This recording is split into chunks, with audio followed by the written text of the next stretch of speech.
जय हिंद साथियों, मैं सत्येंद्र कुमार आपके अपने एस की अकेडमी में स्वागत करता हूं। साथियों, उम्मीद करते हैं कि आप अच्छे होंगे, मस्त होंगे और ज़बरदस्त होंगे। तो साथियों, आप लोग के बीच में लेकर आ गए हैं हम विटामिन एक ऐसा टॉपिक है साथियों जो कि हर एक स्टूडेंट के लिए महत्वपूर्ण है, उन व्यक्ति के भी लिए जो नहीं पढ़ने में इच्छुक रखते हैं उनके लिए भी है, क्योंकि ये ऐसा टॉपिक है साथियों क्योंकि उन्हें मालूम होना चाहिए कि किस विटामिन से कौन से लाभ होते हैं और किस विटामिन से कौन से लाभ होते हैं। तो ये जानना बहुत ही ज़रूरी होता है साथियों। तो इसी के साथ हम आते हैं साथियों अपने टॉपिक पर और देखते हैं विटामिन का जो भी पार्ट है ये आपको दिख रहा है, ठीक उसी प्रकार से हम इसमें देखेंगे अभी। तो साथियों देख लेते हैं, कुछ इस प्रकार से है कि इसमें जो साथियों है वो हम आपको बता दें कि कुछ यानी कि यहाँ पर जो आपको इमेजेस दिख रहे हैं तो यहाँ पर बिल्कुल यही हमें पढ़ना है कि यानी कि जो ये टॉपिक दिया गया है विटामिन, तो विटामिन के ही बारे में हमें पढ़ना है कि विटामिन क्या चीज़ है, क्या इनके कार्य हैं, क्या इनके फ़ायदे हैं, कौन कौन से तत्व इसमें आते हैं, कौन नहीं आते हैं। तो टोटल यही जानना है हमें, क्योंकि विटामिन के बारे में पढ़ना बहुत ही ज़रूरी होता है। ये हर एक बच्चे के लिए अवेलेबल है कि मतलब वो बच्चा पढ़ सके, यानी कि साथियों वो क्या कर सके, यानी कि वो पढ़ सके। अब साथियों बात ये आता है कि विटामिन में कौन कौन से तत्व आते हैं, क्या क्या आता है, क्या नहीं आता है। तो साथियों सिंपल सी भाषा में आपको ये बता दें कि यानी कि विटामिन एक वो कार्बनिक पदार्थ है जिससे हमें हमारे शरीर को कोई ऊर्जा नहीं मिलता है, यानी कि कोई ऊर्जा नहीं मिलता है, लेकिन जो है कि इसकी उपाचय प्रक्रियाओं को नियंत्रित करता है। यानी कि उपाचय प्रक्रिया वो उसे हम कहते हैं जिससे कि ये रोगों से लड़ने की क्षमता हुआ, और जो है कि जैसे कोई एक्सीडेंट वगैरह हो लग जाता है तो वो क्या होता है, उसमें चोट को भरने के लिए क्या होता है, तो बहुत इसका खनिज का बहुत ज़्यादा अहम भूमिका रहता है, तो उसमें सर्वाधिक भूमिका इसी का रहता है। तो और साथियों हम जान लेते हैं कि विटामिन है क्या चीज़। तो विटामिन की खोजकर्ता सर्वप्रथम हॉपकिंस ने किए थे, जो कि विटामिन डी के भी खोज करता है, लेकिन विटामिन का नाम नहीं दिया था सन 1900 यानी कि सन 1912 में। ये कहीं कहीं पे साथियों आपको सन 1911 भी मिलेगा, लेकिन आपको हम बता दें सन 1912 है, क्योंकि आप गूगल पे भी सर्च करेंगे तो यही मिलेगा। तो सन 1912 में आपके वैज्ञानिक नाम थे जिनका नाम था काश्मीरिक फंक, यानी काश्मीरिक फंक जो थे वो काश्मीरिक फंक इसका नामांकन कर दिए और विटामिन नाम दे दिए थे। तो इसी को इनको माना गया काश्मीरिक फंक को, क्योंकि इन्होंने विटामिन के खोज किया है। तो अब साथियों जान लेते हैं हमारे शरीर में कितने महत्वपूर्ण विटामिन की आवश्यकता है। तो हमें यहाँ पर दिख रहा है कि ये 13 विटामिन होते हैं। तो 13 विटामिन कौन कौन होते हैं साथियों, इसके बारे में टोटल हम जानेंगे। और उसके बाद से देख लेते हैं साथियों कि ये जो है हमारा, यानी कि देख लेते हैं ये क्या प्रॉब्लम आ गई भाई।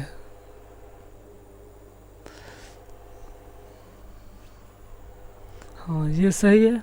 ये यानी कि ये जो है जिस मतलब कि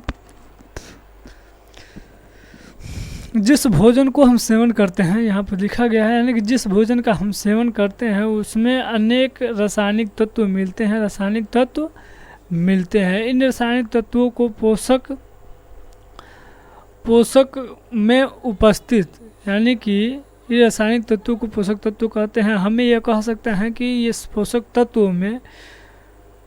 तत्वों में जो भोजन उपस्थित यानी कि अदृश्य होते हैं, यानी कि अदृश्य भोजन होते हैं, उससे हम क्या कर सकते हैं, हमारे शरीर को स्वस्थता के लिए अति महत्वपूर्ण होते हैं। अब साथियों हम ये जान लेते हैं कि ऊर्जा हमारे शरीर में कौन प्रदान करता है, शरीर का निर्माण कौन करता है, यानी कि रोगों से लड़ने की क्षमता कौन रखता है, ये टोटल जानना बहुत ही ज़रूरी होता है। तो हम ये जान लेते हैं यहाँ पर कि कार्बोहाइड्रेट और वसा जो होता है कि ये हमारी ऊर्जा प्रदान करते हैं, और ये जो है हमारे यानी कि शरीर का निर्माण जो होता है ये हमारा प्रोटीन और जल से मिलकर होता है, और रोगों से लड़ने की क्षमता विटामिन और खनिज होता है। तो ये से ही साथ ये टोटल होता है।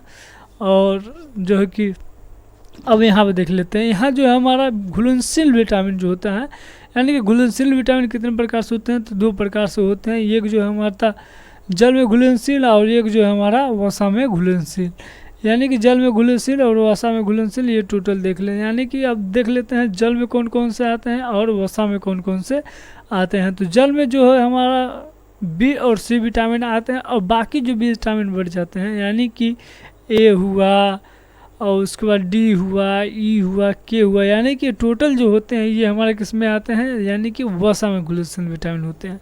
अब घुलनशील विटामिन जो होते हैं अब इनका कौन कौन सा कार्य होता है ये देख लेते हैं। अब ये साथियों जो है हमारा कि अब ये जो है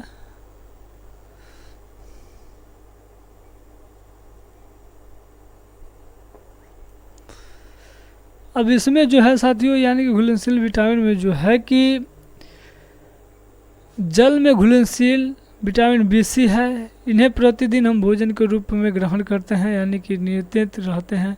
और ये जो है कि हमारे शरीर से जो मलमूत्र का होते हैं त्याग होते हैं, तो उसके द्वारा ये क्या होते हैं बाहर निकल जाते हैं और ये हमारे शरीर में ज़्यादा देर तक नहीं रहते। लेकिन ठीक यहीं पे इसके विपरीत कौन सा हो जाता है, यानी कि वसा में घुलनशील विटामिन। वसा में जो घुलनशील विटामिन है वो हमारा होता है ए, डी, के, ये टोटल 4 विटामिन है और ये वसा में घुलनशील यानी कि उत्कों में संचित होते हैं और हमारे शरीर के अंदर बहुत दिनों तक या फिर महीनों दिनों तक रह सकते हैं। तो ये साथियों होता है कुछ इस प्रकार से। अब साथियों ये हम देख लेते हैं कि जो विटामिन है हमारे ए, बी, सी, डी, यानी कि यहाँ पर जो टोटल दिख रहे हैं आपको ए, बी, सी, डी, तो इसके बारे में हम जान लेते हैं। तो इसके बारे में जानना क्या है, सबसे पहले तो इसका रासायनिक नाम आपको याद करना पड़ेगा। रासायनिक नाम याद करने के बहुत ही ज़रूरी होते हैं क्योंकि यहाँ से क्वेश्चन बार बार पूछे जाते हैं रासायनिक नाम से। तो रासायनिक नाम यानी कि यहाँ पर एक ट्रिक हमने लिख रखा है, यानी कि रक्त एक टॉफ़ी, यानी कि र से रेटिनाल, थ से थायमिन, रथ एक टॉफ़ी। यहाँ पे बिल्कुल यहाँ ट्रिक का नाम लिख दिया हमने, र लिखा है, थ लिखा है, ये लिखा है, क लिखा है, यानी कि टोटल यहाँ पर टोटल हमने लिख दिया। और यहाँ पर विटामिन के नाम ए, बी, सी, डी जो भी है हमने टोटल लिख दिया है। तो अब यहाँ पर देख लेते हैं विटामिन ए का नाम। विटामिन ए का जो नाम है र से यानी कि रेटिनाल होता है। विटामिन बी का वो थायमिन होता है और विटामिन सी का स्कार्बिक अम्ल होता है और विटामिन डी का कैल्सीफेरॉल होता है और विटामिन ई का होता है हमारा, जो विटामिन ई का होता है वो बिल्कुल ईजी है और इसका हम बोलते हैं टोकोफेरॉल। क्या बोलते हैं, तो टोकोफेरॉल बोलते हैं। और उसके बाद से विटामिन के का जो है ये फिलोक्विनोन है।